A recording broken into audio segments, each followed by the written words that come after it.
Padre, olha a nossa temática. Sexualidade no matrimônio. O que a igreja nos ensina? Padre, esse negócio de sexualidade, né? Nós trabalhamos com sexualidade há mais de 20 anos, padre. E quando nós falamos de sexualidade, o povo às vezes acha, pra que falar disso na igreja? Pelo amor de Deus, vamos deixar esse negócio de lado. E a gente fica assim, padre, sexualidade é algo impuro para a igreja? É algo sujo, né, João Carlos? Como o povo vê, acho que até hoje, né, nesse modernismo que nós vivemos, né, com tantas informações, ainda a gente vê como tabu, padre, por incrível que pareça. E para a igreja, como que é isso, né, para a igreja, né? O que o senhor tem, né, para poder contribuir com a gente, né, na verdade? Vamos falar sobre isso, mas eu não quero falar sozinho, tá bom? Eu vou aqui como padre transmitir aquilo que é o ensinamento da igreja. Estou aqui com o catecismo da Igreja Católica. Isso quer dizer que eu não estou ensinando aquilo que é a opinião do Padre Francisco, aquilo que é a ideia de não sei quem. Não.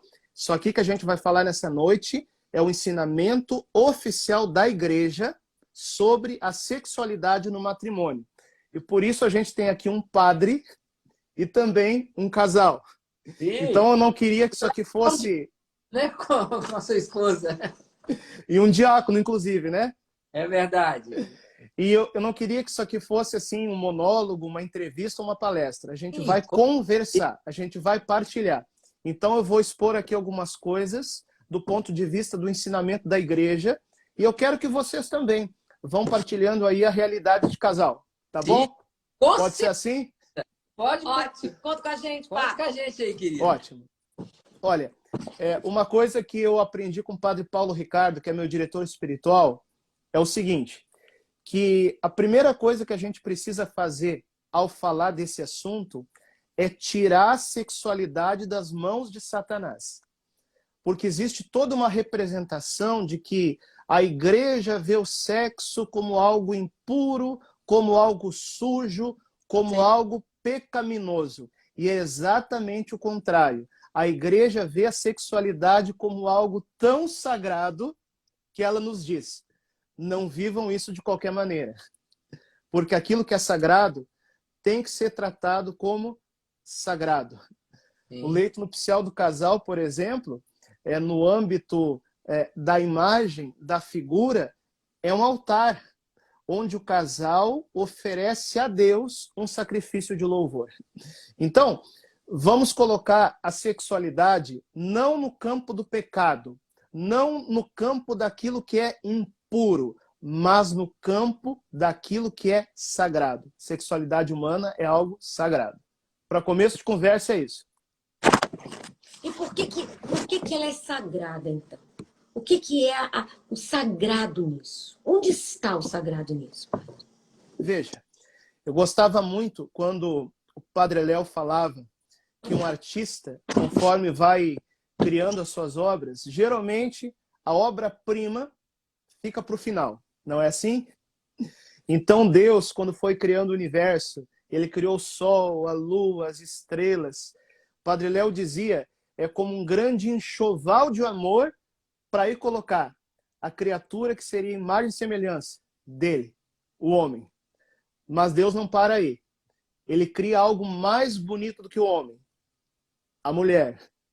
Mas Deus também não para por aí. E aí a gente poderia ir por dois caminhos agora. Ou nós falamos da Virgem Maria como uma mulher plena, né? A obra-prima de Deus. Isso é uma verdade. Mas Sim. Olhando por outra ótica, dentro daquilo que é antropológico, aquilo que une o homem e a mulher, ou seja, a sexualidade como a obra-prima de Deus na criação. E mais ainda, através dessa obra-prima de Deus, através da sexualidade, o homem e a mulher se tornam participantes no poder de Deus ao gerar uma vida. Respondendo a tua pergunta, Maria Luísa, existe algo mais sagrado do ponto de vista antropológico do que gerar uma vida? Acho que está respondido. Padre. Participar desse projeto da criação, participar, ser participante, se envolver aqui a partir né, da sexualidade a partir desse ato de amor de Deus e a gente também participar desse ato de amor, gerando vida, é mais que sagrado. E é uma honra, né? Acho que o que nós que devíamos é pensar e sentir honrados, né? Nós somos honrados de fazer parte da cocriação junto com Deus, né? Dessa obra maravilhosa que é o ser humano, né? A obra-prima de Deus, que somos nós, na verdade, também, né? Pensar nisso, isso para nós é uma honra. E eu contribuir com Deus, eu e a Luísa contribuímos com Deus nessa perpetuação dos seres humanos, né? Povoando não somente a terra, mas povoando o céu também, né? Isso é maravilhoso para nós, né? Agora, padre, pensando nisso que o senhor disse, né? Se é tão sagrado, por que existem tantas desordens? Veja, Nós temos isso nesse ambiente, nessa situação, nessa vivência da sexualidade, por que existe tantas desordens? E por que a sexualidade também, né? É tão mal vista, né? É tão mal compreendida, como nós vivemos mal, de uma forma totalmente desordenada a nossa sexualidade. Gente, muitas pessoas perguntam isso pra gente, né? E olha, por incrível que pareça, né? Quem sai culpado de tudo isso acaba sendo Deus também, né? as falsas imagens de Deus, como eu costumo falar. Sim, é verdade. Nós estamos numa realidade que é ferida pelo pecado, mas antes de entrar nisso, vamos entender aquilo que é o projeto original de Deus, para depois a gente entender onde que está a desordem da coisa, para a gente desenosar esse negócio, ok? Vamos lá. Veja, em todos os atos que dizem respeito à sobrevivência e à perpetuação da vida, Deus colocou ali mesmo um sinal da obra dele, que é a satisfação, ok? Sim, Hoje em dia se fala muito da questão do prazer. Estou falando a mesma coisa, mas sim. deixa eu usar aqui uma linguagem mais teológica, que é a satisfação, como normalmente aparece nos manuais, certo? Então, você tem satisfação em comer, você está perpetuando a sua vida, né? Você tem satisfação em uma boa noite de sono, você tem satisfação em tomar uma água quando está calor, e você tem satisfação no ato sexual, que é a perpetuação da vida, a geração da vida. O problema é, quando se quer separar aquilo que é a satisfação, ou prazer, como seja, chame como quiser, da essência das coisas, aí a realidade se quebra. Aí desordena. Olha, o Papa Pio XII, ele fez um pronunciamento, e talvez tenha sido algo revolucionário na época, porque foi antes ainda do Concílio Vaticano II. Então, era uma geração até um pouco marcada pelo jansenismo, pelos escrúpulos.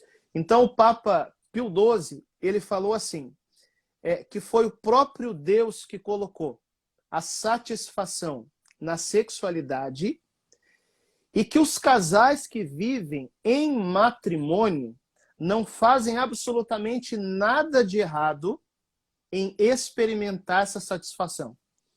E até é bonito que o Papa Pio XII, ele fala assim, que é uma satisfação no corpo, uma satisfação na alma e uma satisfação no espírito. Eu acho que isso aí vocês sabem explicar melhor do que eu, né? Com certeza. O padre, olha que coisa maravilhosa, né? Se fazer sexo fosse uma coisa ruim, ninguém faria. Por isso que Deus deu para a gente essa graça daquilo que nós estamos fazendo, né? Tem esse tempero maravilhoso que é essa satisfação, que no caso nós chamamos da psicologia o prazer sexual. Que se não tivesse prazer, a gente não faria, não. Tá? Não faria, não. Porque isso gera um prazer. Além de gerar prazer, gera memórias boas para nós também, nesse sentido aí, né? Toda vez que fazemos sexo, um sexo bom, gera uma memória muito boa para nós. Então, nós queremos depois repetir isso daí, né? A coisa foi gostosa, eu quero repetir. É gostoso, eu quero repetir, né? Porque isso gera satisfação. Então, isso é maravilhoso. Nós percebemos que isso está dentro da nossa essência. Isso faz parte da nossa essência. E faz parte da essência do que é a sexualidade como um todo, né? E o ato sexual em si. Isso, agora, belíssimas palavras do Santo Padre, né? O Papa. Agora, interessante, já naquela época, né? Ele já falou isso para nós, né? E o interessante mais ainda, né? É a igreja falando, né? Diante de tantas coisas que já estavam acontecendo no mundo aí. E a igreja já estava apontando para a gente a beleza que é a questão do ato sexual em si, né? É belo, né? E também traz para a gente uma certa satisfação. Nós comentamos muito isso, eu e a Luísa, né? Porque se não fosse bom, nós não faríamos. Se não fosse gostoso, nós não faríamos, né? Esse tempero a mais, Deus tinha que ter colocado. Então quem deu isso para nós? Né? O próprio Deus deu para nós, né? Não foi algo criado por homem, não. Né? Para que seja algo natural também. Algo Sim. natural, algo que não seja mecânico, algo que não seja né, um sacrifício no sentido pejorativo da coisa. Então, onde que entra a desordem? A desordem entra quando acontece o seguinte: quando se busca a satisfação fora das finalidades do ato sexual. Essa é a desordem. E quais que são as duas finalidades do ato sexual? Atenção, senhoras e senhores. O que eu vou falar agora é a parte mais importante da live. Entendeu? Então, presta atenção nisso que eu vou falar agora. As duas finalidades da sexualidade é unitiva e procriativa, ou procriadora. Então, a sexualidade é para o bem do casal. Essa é uma finalidade, o bem do casal, do homem e da mulher. E, ao mesmo tempo, a sexualidade é para gerar a vida. Ok? A desordem sexual acontece quando se busca satisfação fora do caráter unitivo ou fora do caráter procriador do ato sexual. Vamos dar aqui alguns exemplos e vai ficar mais fácil de entender. Bacana. Certo? Padre, você falando isso, me lembra do Viktor Emil Frankl, quando ele fala a questão do sentido, né? O sentido em si, ele já nos traz a satisfação, né? O sentido em si. Quando se eu encontrei o sentido na sua essência, eu vou ter a satisfação aqui. Se eu quero buscar, né, sair direto para querer a satisfação, eu perco o sentido. O Viktor Frankl fala muito sobre isso, né? Da perda do sentido, porque, tá vendo? Ó, a sexualidade tem um sentido. É unitivo e procriativo. Essa é a essência da sexualidade. Né? Quando eu quero só, eu atingi o sentido e eu tive a satisfação. Mas se eu busco só a satisfação, tá vendo? Eu não chego no sentido, eu perco o sentido. É o que o senhor acabou de falar aí agora. Exatamente. E o mais bonito de tudo, Viktor Frankl fala, o sentido não é algo que a gente inventa, o sentido é algo que a gente descobre. Isso, e encontra. É algo maior do que nós. É algo que está fora de nós. Por isso que é nobre, por isso que é grande. Se fosse uma coisinha que a gente inventou, seria uma coisa qualquer. Mas se é algo que nós contemplamos, que é maior do que nós, aí sim, é a verdade das coisas. É verdade. Sim, eu vejo que essa questão do separar as coisas aconteceu na humanidade, né, quando a gente quis negar a questão da criação, a questão do procriador. Então, eu tiro o procriador de cena e eu fico com o prazer. E hoje, eu e João Carlos, nós descobrimos uma palavrinha, que é o super prazer. Que é um prazer a todo custo, não é mais só o prazer. Só o prazer em então, si, eu tenho que ter não sei quantos orgasmos, eu tenho que ter não sei quantas coisas, porque uma coisinha só não vai me satisfazer mais. Eu quero um super prazer. Então, esse também é um problema. É a separação, e depois que houve a separação, se perder numa dimensão só da questão da satisfação, do prazer, e não só o prazer, mas é um super, é para além do prazer. Então fica essas coisas assim que fogem de uma harmonia, sabe? É uma coisa que não tem mais uma balança, é uma coisa que está desajustada no ser humano. Exatamente. E na história recente da humanidade, teve dois momentos em que essa separação, essa quebra do sentido da coisa aconteceu. Primeiro na revolução sexual dos anos 60, Sim. geração Woodstock, paz e amor, É. em que se separou radicalmente a sexualidade da sua finalidade unitiva e procriadora. Essa foi, assim, a primeira revolução recente que feriu a sexualidade na geração que a gente vive. Mas depois teve ainda uma outra revolução, que foi a revolução pornográfica. Então, hoje em dia, com todo esse material pornográfico fácil e acessível para todos, as pessoas ficam pensando que sexualidade é aquilo que elas veem na pornografia. Sim. E aí querem reproduzir na cama aquilo que vem. Ou seja, além de ter deixado de ser algo, já perdeu a naturalidade da coisa. Se torna uma reprodução.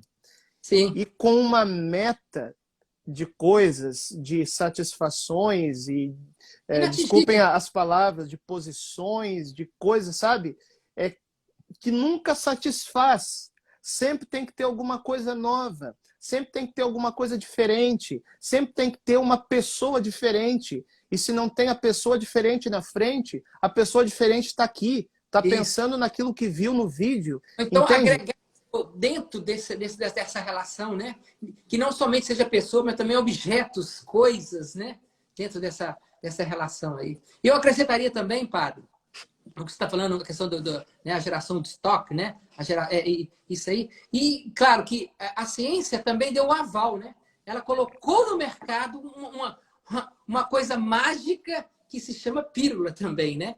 Que garantiu, né? Vocês podem ter prazer e agora totalmente separado da procriação. Eu vou garantir para vocês, vocês podem ter prazer o que vocês quiserem, do tipo que vocês quiserem, da maneira que vocês quiserem, que nós, como ciência, vamos garantir que isso não vai gerar filho, né?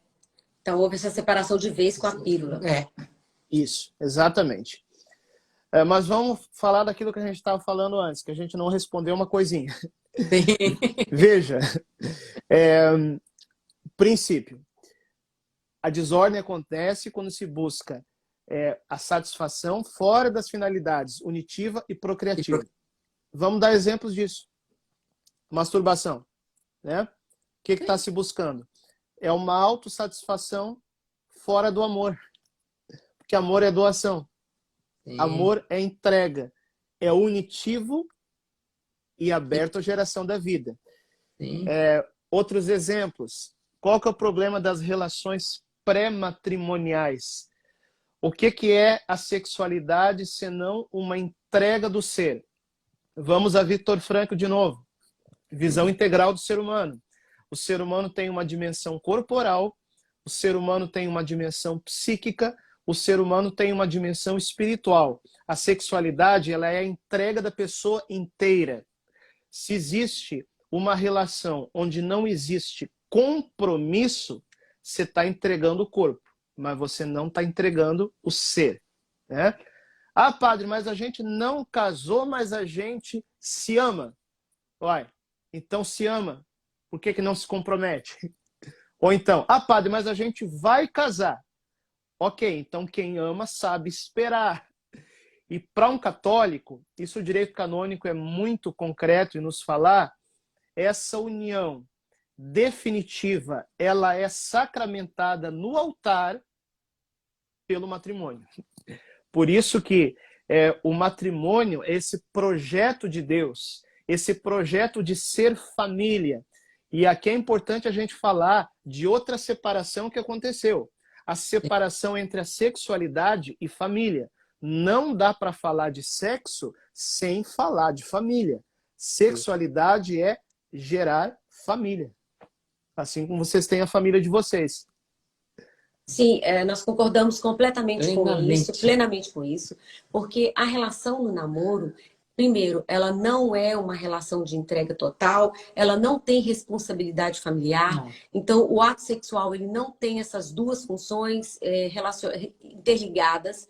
Então, você não tem unitivo, de fato, porque você não tem uma entrega de vida total. A segunda, você não gera vida, você não quer gerar vida. Você não se compromete, né? Você não tem compromisso e responsabilidade com a família. Então, ela não cumpre essas duas finalidades. Ela não cumpre nenhuma das duas. E quando cumpre, são separadas. Cumpre não, né? Quando realizam, são separadas. Quando realizado um ato, não tem essas duas funções interligadas, né? Relacionadas. Então, com certeza, nós não indicamos isso de forma alguma para nenhum casal. Nenhum casal deve viver o ato sexual fora do matrimônio. Do matrimônio, né? A outra questão, a masturbação, né? Que o senhor disse.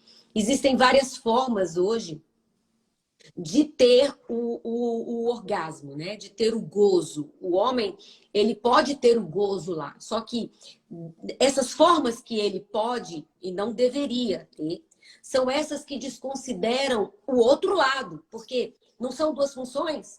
Então, por exemplo, a questão do coito interrompido, né? Que seria também um tipo de prazer que não cumpre com essas duas funções. Não tem as duas finalidades.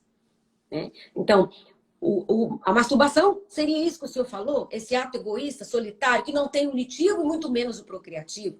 E a questão do coito interrompido ignora a vida e dificulta. O interessante, tá, padre? Quando o Viktor Frankl fala sobre a masturbação, ele cita um grande colega dele, que estudou muito, que ele era na época, era um sexólogo, né? Na época, né? Então ele fala que a masturbação é uma forma imatura da sexualidade humana, porque é uma forma egoísta do ser humano. O homem não está totalmente maduro, e no tanto que quando se começa uma masturbação, né, é justamente na adolescência, né? Na adolescência, né? E já se presume que o adolescente, quando ele se torna maduro, realmente um homem maduro, ele já abandonou essa questão há muito tempo. Porque ele já entendeu que aquilo ali não precisa mais daquilo dali. Né? Esse ato, né, solitário, né, e virtual, nesse sentido aí. Né? E para que as pessoas insistirem nisso? Eu penso que, assim, tá, padre? Vamos dizer assim, o mundo quer o homem imaturo, né? O mundo quer o ser humano, na verdade, imaturo. Né? E principalmente imaturo na sua sexualidade. Né? Quanto mais promover isso, né? Quanto mais a promoção, né? desse ato solitário, menos o homem vai chegar na sua maturidade. Menos ele vai. Né? Aconteceu com homem, né? Agora estão também incentivando as mulheres agora nesse sentido. Porque antigamente a mulher não era tanto no universo da mulher a questão da masturbação. Falava-se mais em masturbação nos homens. Né? Hoje, há um grande incentivo. Né? Quando muitos sexólogos explicam para as mulheres, para elas se conhecerem, não falam de um conhecimento do corpo, mas eles falam que as mulheres precisam se masturbarem para se conhecerem. Ô, padre, só para completar isso que o João Carlos está dizendo, nós somos sexólogos, né? E dificilmente você não vai encontrar. É muito complicado você encontrar algum sexólogo que não indica masturbação. A masturbação. Que não indica esse tipo de atuação. Tem vocês dois. Tá. Mas nós não indicamos. Não indicamos. Com certeza nós não indicamos, porque isso não é autoconhecimento. Não é autoconhecimento. Você chegar ao orgasmo, só você se manipular para você chegar ao orgasmo, você vai se conhecer? Não. Chegar ao orgasmo faz você se conhecer? Não. Eu não compreendo esse tipo de coisa. Vou dizer assim, padre, o homem foi estimulado e não se conhece até hoje. Então isso não é prova de nada. A mulher também vai seguir nesse caminho, vai se autoconhecer, se nem o homem se autoconheceu com a masturbação? Não conheceu nem ele e nem a outra pessoa que é a própria mulher. Sabe como é que o homem se autoconhece? Sendo pai, dando a vida. Isso. Sabe como é que a mulher se autoconhece? Desculpa a palavra. Parindo, sendo mãe, gerando. Né? Isso é autoconhecimento. Ninguém entra no autoconhecimento usando cocaína. Fazendo aqui uma comparação, entende? É verdade. Outra coisa, quando a gente vai se conhecendo, padre, completando o que o senhor está falando aí, é no próprio casamento. Meu Deus. Esse se dá o tempo inteiro. Padre, é uma brincadeira. Esse problema eu não tenho. É um desafio que nós temos, mas é um desafio maravilhoso. É maravilhoso e sofrido. Esse É, maravilhoso, quando ele fala, é essa coisa. É isso, mágica, não. É porque o É povo real. pensa que ser feliz no casamento é não ter sofrimento. Não ter Não é, sofrimento. a gente sofre. Não é se Não é dar. fácil lidar com o João Carlos, sabe? E não é fácil lidar com o João Carlos comigo. Então, porque a gente vem e a gente traz as nossas dificuldades e a gente se esbarra, né? E todo dia. São 25 anos que vai fazer o ano que vem que eu tô aguentando o João Carlos. E que ele tá me aguentando. E a gente vai crescendo, Mas a gente né? não desiste. A gente vai crescendo, A né? gente não desiste porque a gente acredita nesse algo maravilhoso que Deus nos deu. Né? Eu acredito também no que ela foi feita para mim desde sempre. Eu acredito nisso. Nessa palavra de Deus, entendeu? Assim, tem alguém no coração de Deus que Deus deu de presente para mim. Então eu vou lutar. Então, eu estou cada vez mais amadurecendo dentro desse casamento. Né? É isso aí, padre. Vai em frente, padre. Nós queremos... Vamos lá. E agora eu quero sublinhar uma coisa a partir do que vocês falaram. Casamento é missão. Isso. Se a gente não entender que casamento é missão, o que a gente vai falar daqui para frente nessa live agora vai parecer coisa de maluco. Entende? A moral sexual matrimonial da igreja só tem fundamento, só tem sentido a partir do princípio que casamento é missão. Isso não é coisa de maluco, ok? E como hoje muitos casais estão casando não como uma missão, mas como uma autossatisfação, como um parque de diversão, né? Como uma indústria pornográfica dentro de casa, entende? A pessoa ela entra no matrimônio e o que acontece? Na primeira frustração, no primeiro desentendimento, no primeiro desafio, a pessoa pula fora. Por isso que hoje tantos casais recém-casados estão desmanchando o casamento. A gente vê isso aí na paróquia. O cara casou faz 4 meses atrás. Está chegando pedindo nulidade. Gente, o que é isso? Então, ou a gente bota na cabeça matrimônio é missão, matrimônio é missão, matrimônio é missão, ou nada disso que a gente está falando aqui tem sentido. É verdade. É verdade. E uma das missões do casamento é justamente termos filhos, né? Uma vez, uns dias atrás aí, nós colocamos um Rios, eu e o João Carlos, e a gente colocou lá, pode isso aqui na igreja, né? Aí o rapaz foi lá, uma pessoa, né? E escreveu assim, só me faltava essa mesmo. Agora vocês ficam dando pitaco na relação do casal, ele faz o que ele quiser lá dentro da cama. Ele pode fazer o que quiser, porque lá ele é o lugar dele. Entre 4 paredes, ninguém, né, manda. Então, agora vocês falando isso aqui, dando pitaco, a igreja se metendo onde não tem que meter. Agora, olha só. É porque tem valores e tem uma missão a ser realizada. É por isso. Agora tem sentido. Agora tem sentido. Agora tem sentido. Agora, você colocou a questão né, ela é missão, né? Então, assim, existe paternidade e maternidade responsável? Existe isso? Vamos falar sobre a questão da abertura à vida. Porque isso agora vai pautar para a gente entender todas essas questões práticas do ato sexual dentro do casamento. Vamos lá. Olha só. A igreja nos ensina com muita clareza que o maior dom, a maior graça que Deus pode dar a um casal são os filhos.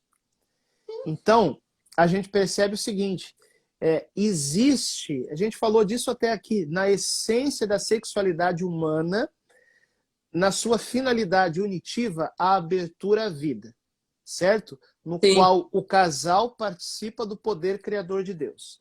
Isso para nós já está muito claro até aqui. E aí vem a questão. Mas, padre, o casal, ele pode espaçar o nascimento dos filhos, né? Eu quero que vocês conheçam, se ainda não conhecem, uma encíclica do Papa São Paulo VI, chamado Monivite. Sim. E olha, isso aí na época em que a ideologia revolucionária queria promover a pílula, queria promover tanta coisa, foi uma bomba tão grande que o Papa Paulo VI, ele morreu abandonado por muitos teólogos que não aceitaram o que ele escreveu lá, né? Infelizmente. Mas passou muitas décadas e a igreja continua dizendo, é isso, é verdade. Não é possível separar a sexualidade da abertura à vida. Veja, vamos entender uma coisa. Não é que todo ato sexual tenha que gerar vida. E também não é que todo ato sexual vai gerar vida. Claro que não é isso. Mas tem que haver abertura para que isso aconteça. A gente fala demais isso, pai. Olha, se fosse verdade, vamos dizer assim, se todo ato sexual gerasse filho, meu filho, nós teríamos 4, 5 casas, nós teríamos um quarteirão inteiro só de filhos nas casas, entendeu? Então, não é garantia que eu tenho um ato sexual, isso vai ter filho. Então, a beleza está aí, é no nosso coração essa abertura. Né? Tá dentro da gente essa abertura. Né? Abertura ao amor, em outras palavras. Justamente. Porque o amor se multiplica. Sim. Não é só dois. Se abre. Sim. Se abre para gerar mais amor. É. O amor gera milagres, né? Que é o filho. Exatamente. Então, tá me escutando? Sim, sim. Ok. Então, o Papa Paulo VI, no Monivite, ele responde assim, né? Que existem situações dentro do matrimônio em que se justificam o espaçamento dos filhos, ok? Essas situações, o Papa Paulo VI fala, ele diz assim, cabe ao casal verificar se não são razões egoístas. Volto porque eu falei agora há pouco. Casamento é missão. E no dia do seu casamento, casal que está nos escutando agora, você prometeu diante do altar a fidelidade, a indissolubilidade e você prometeu aceitar os filhos que Deus mandar. Você acha que aquilo ali foi uma brincadeira? Dorme com essa. Começa por aí. Então é missão. E gerar a vida, se abrir a vida, faz parte da missão. Ok? Então, o casal, primeira coisa, quer espaçar o nascimento dos filhos? A pergunta é, por quê? É uma pergunta de direção espiritual isso aí. Que a gente atende muitas pessoas com esse questionamento. Então, o casal precisa verificar se não é uma razão egoísta. Uma razão justa. O Papa Paulo VI não especifica, não dá uma listinha. A coisa não é tão assim uma listinha de regras. Pode se for isso, isso, isso, e não pode se for isso, isso, isso. Gente, a realidade é mais complexa do que uma listinha dessas. Sim. Então, a razão justa pode ser de várias ordens. Né? Pode ser uma enfermidade, pode ser uma questão externa, pode ser muitas coisas. Tá? Então, primeira coisa, quer espaçar o nascimento do filho? Verifica se não é uma razão egoísta. Ok? Uma vez que você percebeu, enquanto casal, que não é uma razão egoísta, você vai fazer esse espaçamento sem desvirtuar o ato sexual. Ou seja, você vai utilizar dos métodos naturais que não tornem o ato sexual fechado à vida. É por isso que os métodos contraceptivos, como preservativo, pílula anticoncepcional, DIU, vasectomia, ligadura de trompas e o próprio coito interrompido, sim, tornam o ato sexual propositalmente fechado à geração da vida. Sim. E isso desvirtua, desordena o ato sexual na sua finalidade procriativa. Volto a dizer, não é que todo ato tenha que engravidar, mas tem que haver a abertura para isso, ok? Quando se utiliza os métodos naturais, isso vocês entendem melhor do que eu, ok? Você não está tornando o ato sexual fechado à geração da vida. O ato está aberto, entende? Sim. Então, os métodos como método Bines, por exemplo, eu sei que tem outros métodos, aí é a parte de vocês. mais são métodos altamente eficazes. O Sim. método Billings, a gente tem aqui na minha paróquia curso de formação com instrutora. Se o casal se dedica para estudar o método Billings e aprender, claro, exige um trabalhinho, exige treinamento, mas lembra do que eu falei, isso é missão. Então, se é missão, a gente vai treinar, a gente vai aprender. Exige renúncia, porque vai ter os dias que são os dias férteis, os dias, entre aspas, entende a palavra? Entre aspas, arriscados, e os dias que não vai engravidar, né? Então, os métodos naturais, eles podem ser usados nesse espaçamento dos filhos. Sim. Nós sempre utilizamos o método natural, tá?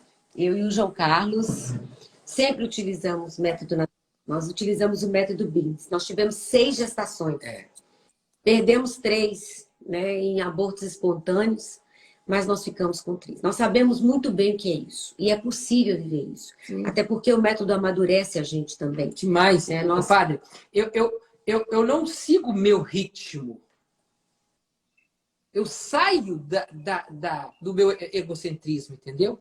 Eu sigo justamente o ritmo da Luísa. E hoje, para mim, é tão natural isso daí. É tão natural. Porque muitas pessoas fazem o método Billing, pá. Fala assim, mulher, vai lá, o homem, né? Vai lá e aprende. Depois anota você me isso aí, depois você me fala. Depois você Te vira. Isso daí. Como mesma coisa do anticoncepcional. Toma lá. Entendeu? Olha, eu fiz o método. Eu fui lá, né? No Cepaflan e fiz o método. Fiz o curso. Eu fiz o curso lá para ser o instrutor. Só que eu fiz o curso não para ser instrutor, eu fiz o curso para me poder entender. E olha como isso me ajudou. Eu conheci mais a Luísa e todo o movimento dela. Aí eu fui me adaptando ao movimento dela. Eu literalmente eu conheci a Luísa. Isso para mim foi maravilhoso. E eu fui me encaixando dentro do movimento dela. Então, quando a gente vai fazendo isso, é como colocar as rodas do trem no trilho. Não foi tão difícil. Entendeu? O início foi difícil. Depois o trem andou, vamos dizer assim, né? A coisa andou. E nunca tivemos dificuldades. E me corrige se eu estiver errado. Mas com a prática você aprende só em ver o jeito que ela está se comportando, as atitudes, você sabe qual período ela está. Verdade.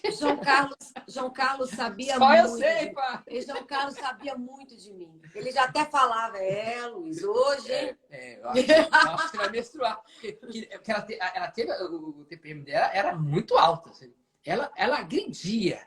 Porque ela ficava até lá em cima, entendeu? Então, assim, ela se exaltava, a Luísa. Eu falei assim, tá acontecendo alguma coisa. Tá acontecendo. Luísa, tá acontecendo. Luísa, você vai menstruar. Eu falava com você, tem sinal de menstruação aí. Era batata. Era batata. Mas, então, padre, eu e o João Carlos vivemos muito isso. E foi muito importante para o nosso casamento. E também eu queria dizer uma coisa, que foi justamente esse tempo em que a gente não podia ter relação, que nos preparou para momentos difíceis que a gente precisou. Eu tive 3 perdas, então eu tive que ficar de repouso.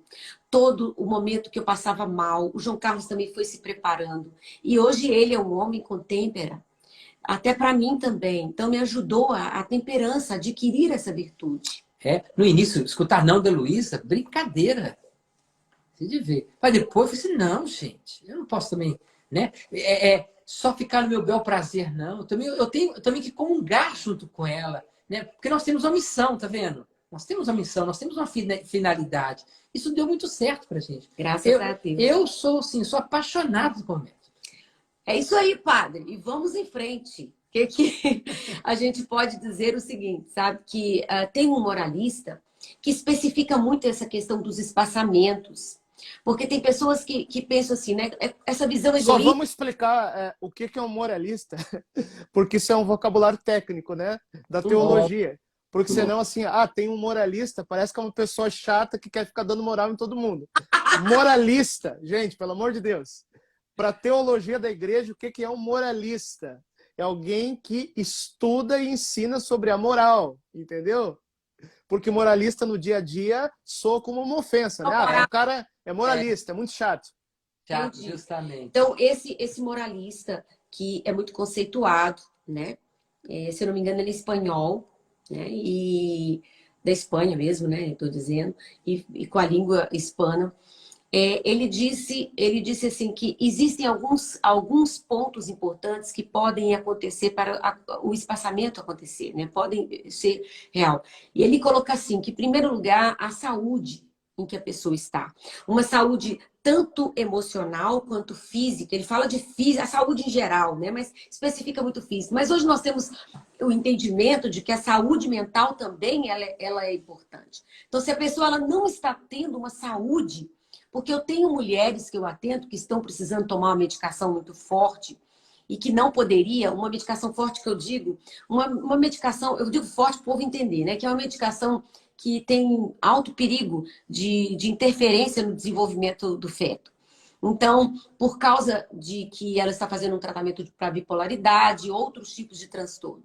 Então, nesse caso, ela poderia espaçar, porque ela não tem condição emocional para ter o bebê. E até ela também tem uma questão física que poderia comprometer. Então, essa questão de doenças que a pessoa está vivendo. Então, tem vários critérios que você poderia espaçar, que você não estaria sendo egoísta. Se você estiver vivendo uma questão financeira em complicação, até que essa condição financeira seja resolvida, né? Porque se ela for resolvida, aí já passa a ser o egoísmo seu, né? Então, tem critérios importantes que é preciso entender. A igreja não fala que você não pode espaçar. Ponto, né? Existem critérios, né? E sempre pelos métodos naturais. Esse é outro princípio.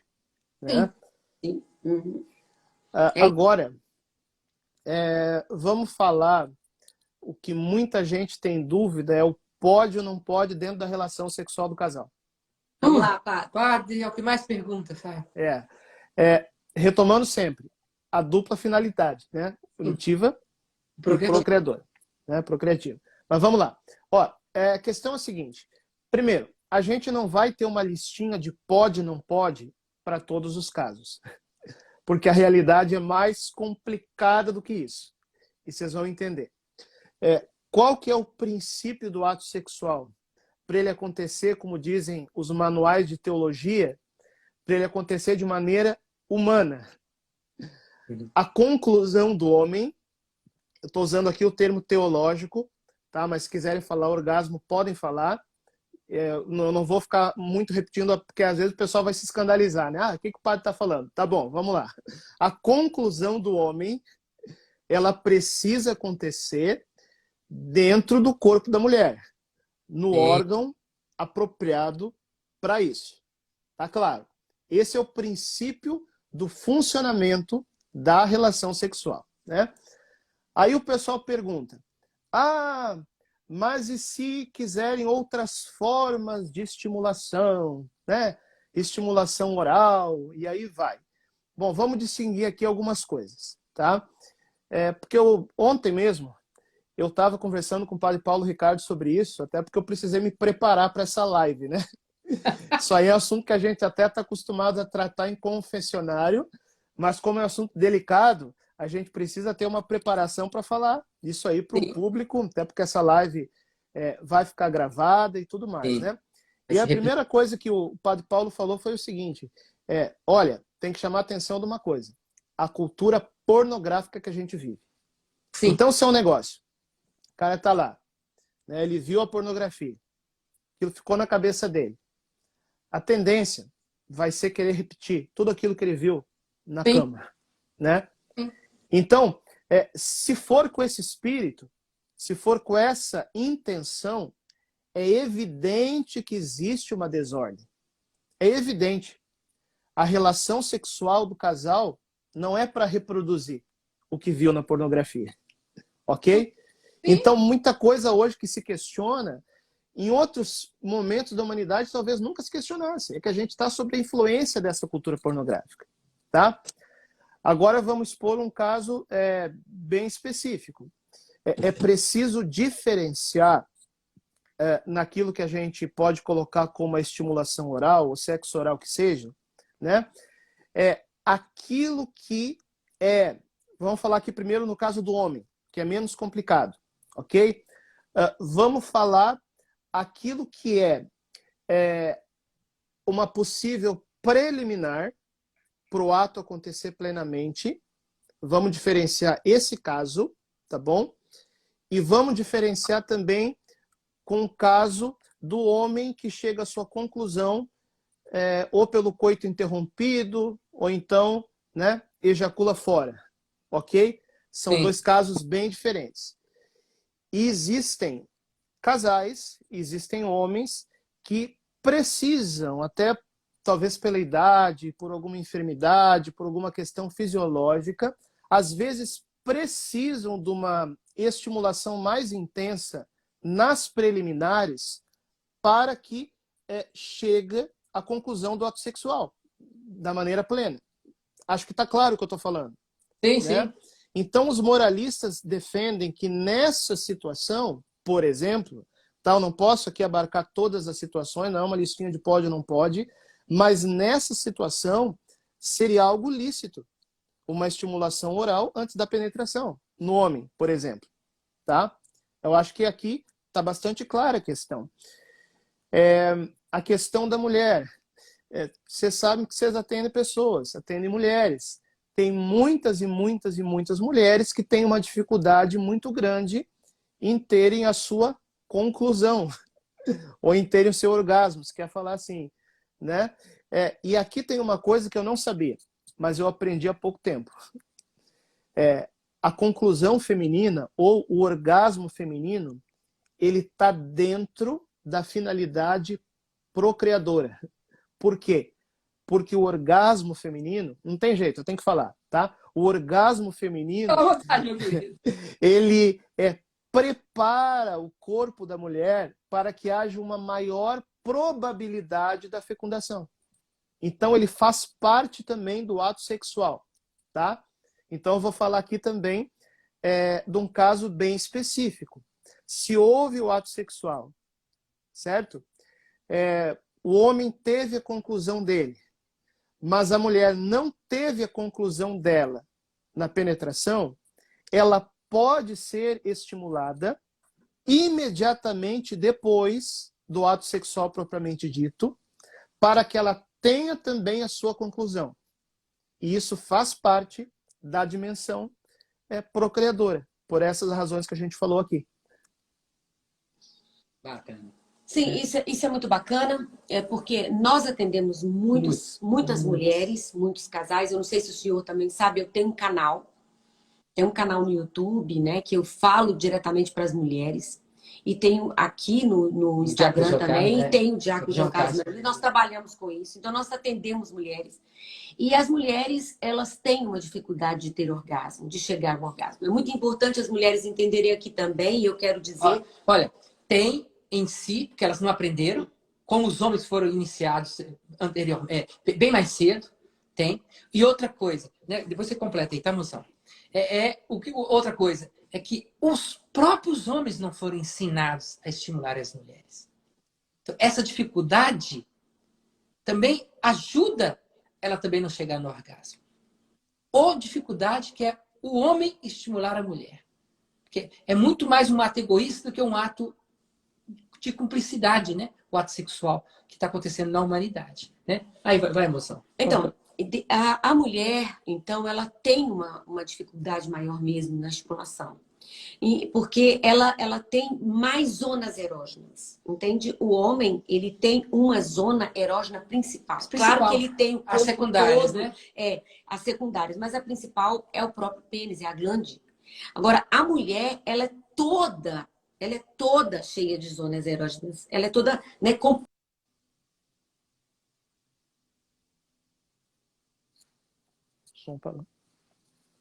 Eu não estou escutando vocês. Não estou ouvindo. Voltou. Agora tá. Tá. Sim. Bom, então veja bem, a mulher ela tem uma zona erógena bem complexa. Ela é bem complexa, as zonas erógenas. E principalmente, ela tem uma zona que é muito importante, que é como o homem tem, que é o clitóris. o clitóris da mulher. E a maioria das mulheres desconhece o homem também. É por isso que essa estimulação, ela é muito importante para a mulher chegar ao orgasmo. Então, por isso que eu acredito que a igreja entendeu muito bem isso. E olha há quanto tempo atrás. E quando a gente fala que a mulher pode ser estimulada se ela não teve orgasmo logo após, as mulheres desesperam, assim, isso existe? Porque até então ela não tinha direito de ter o orgasmo. Não tinha o direito. Não tinha, ela não poderia, vamos dizer assim, ela não poderia porque não é muito importante, mas é importante. O senhor está dizendo aí que é naturalmente importante. Né?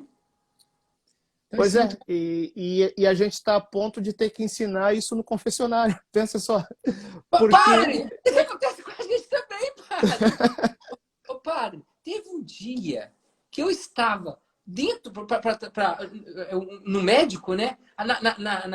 Na sala, antessala, né? E a mulher perguntando para como que é? E eu explicando, ó, é assim, essa. As pessoas começaram a olhar, eu tive que sair. Sair para poder explicar. Porque é desse jeito mesmo, a gente tem que ir explicando agora às pessoas, Padre, né? Eu vou dizer uma coisa para o senhor. Eu e o João Carlos aqui, a gente não, né? Eu não sou padre, eu não sou irmã. Então, eu sou sexóloga, entendeu? Casada. Então, aqui nós usamos todo o palavreado dentro da sexualidade, dentro da sexologia. Então, nós falamos pênis, vagina, orgasmo, gozo. A gente fala dessas coisas de uma forma bem abertas, porque não tem como não falar. Então, a gente percebeu que se a gente não fizer isso, a gente não vai conseguir ensinar os casais a ter uma boa relação sexual. Porque é importante que os casais tenham uma boa relação sexual. Porque cria boas memórias. Isso salva matrimônios. Isso aí. É isso que eu estou vendo a nossa missão nesse sentido, nesse caminho. E veja, isso aí não é porque são os depravados que só querem viver isso aí. Não. Não é a única dimensão do matrimônio. Existem várias dimensões do matrimônio. Mas é uma das dimensões. E imagina um tripé, né? Se cai fora uma perna, o negócio cai. Entende? Então, é uma dimensão que precisa ser vivida. Tanto que a igreja não vê com bons olhos o casal ficar muito tempo sem ter relação. Perfeito. E olha, nós entendemos que isso é preventivo até contra a traição. Não quer dizer que a traição acontece porque você não está tendo... Não é isso, tá? Eu não estou tendo relação e vai me trair. Não é isso, não. Mas é preventivo, porque une, aproxima, cria intimidade.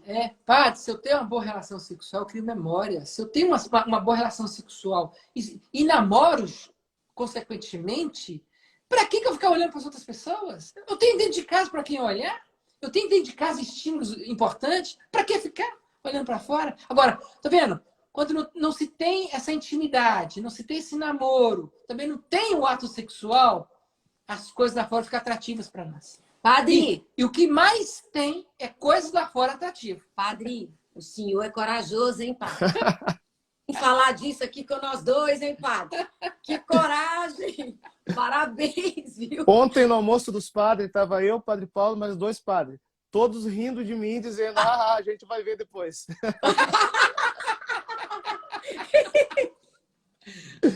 Fala para nós aí, quantos padres já negaram o convite para falar disso? É isso que a gente está querendo dizer. Nenhuma. Aceitou. Não, é certo um. Mas foi por trás, teve um padre que corajosamente ele nos ensinou. Nos ensinou. Mas assim, não apareceu. Apareceu por aqui, ninguém apareceu, não, porque por isso, para nós é uma alegria receber o senhor, porque é um assunto difícil para vocês falarem. Sim. Muito difícil. Sim. Muito difícil. Porque falar sobre isso é um tabu. Mas olha como o senhor disse. O senhor trouxe para nós aqui, para os casais, a visão de que é algo sagrado. Que a gente hoje, por exemplo, quem está aqui nessa live vai entender que a gente pode tocar nisso. E olha, é diferente. O Diácono João Carlos Maria Luísa está dizendo. É diferente. O senhor tem peso, pai. Tem peso. O senhor tem peso. Tem peso, porque, graças a Deus, né? O sacerdote ainda tem esse peso. Ainda tem esse peso. Graças a Deus. Né? Nós somos, né? Eu faço parte da hierarquia da igreja, mas eu sou um casado. Diácono, né? Diácono Padre, casado. ó, para encerrar o nosso negócio essa noite, o que é que a gente pode dizer para essas mulheradas que não tem, que tem dificuldade, padre, de ter orgasmo? O que é que a gente pode falar para elas? Chave de ouro. Chave de ouro, que é o que mais tem problema. É a mulher ter desejo, a mulher ter orgasmo. Então, o que é que a gente pode falar para elas? Tem que dialogar. Acho que é a palavra que faltou na live até agora, para fechar com chave de ouro. Diálogo. Casal que não dialoga, não tem como dar certo. Entendeu? Casal que não tem vida sexual com harmonia, não tem como dar certo. Hoje em dia tem gente querendo imitar o casamento josefino, né? Ah, mas a Virgem Maria, São José... Gente, você não é Virgem Maria, você também não é São José, entendeu? Vamos se colocar na condição antropológica nossa. Então, viva o diálogo, viva a dimensão corporal na sexualidade dentro do casamento, rezem juntos, né? Vivam a vida espiritual, tomem uma tacinha de vinho seco, entendeu? Façam coisas de casal, e isso aí é a integralidade da vida humana. Isso é a vida. Então vamos parar de viver em reducionismo e vamos viver a nossa vida na integralidade, mirando a vida futura, que vai ser as núpcias do Cordeiro entre o Cristo esposo e a igreja no céu. Aleluia! Que coisa linda! Gente, eu quero convidar vocês a seguir o padre. Busca lá, Padre Francisco Amaral. Quem já está seguindo, parabéns. Quem não está, vá até lá, siga o padre. Ele tem falado sobre temas que muita gente não está falando. Por exemplo, finais dos tempos e muita coisa por aí que ninguém está querendo pôr o dedo nisso. Então, vai lá, segue o Padre Francisco, porque ele tem muita coisa interessante para dizer para vocês. Tá certo. Ó, deixa eu mostrar mais uma vez o meu livro aqui. Ai, Maravilhoso. Sou Todo Teu Maria, uma geração consagrada e imaculada. Publicamos pela editora Canção Nova. Prefácio do Padre Paulo Ricardo, apresentação do professor Felipe Aquino. Então, para você que já é consagrado à Virgem Maria, para você que ainda não é, o caminho está aqui. Sou Todo Teu Maria, do Padre Francisco Amaral. Você pode adquirir pelo loja.cançãonova.com. Me manda uma foto desse livro, por favor, para eu Sim. colocar no meu stories, para a gente colocar E e divulgar, divulgar, tá? Isso. Por aqui tem. Você pode adquirir pelo loja.cançãonova.com, ou mais fácil, segue aí no Instagram, Padre Francisco Amaral, tem o link na bio. É só clicar e adquirir. Quero convidar também a estar seguindo pelo YouTube o canal Padre Francisco Amaral.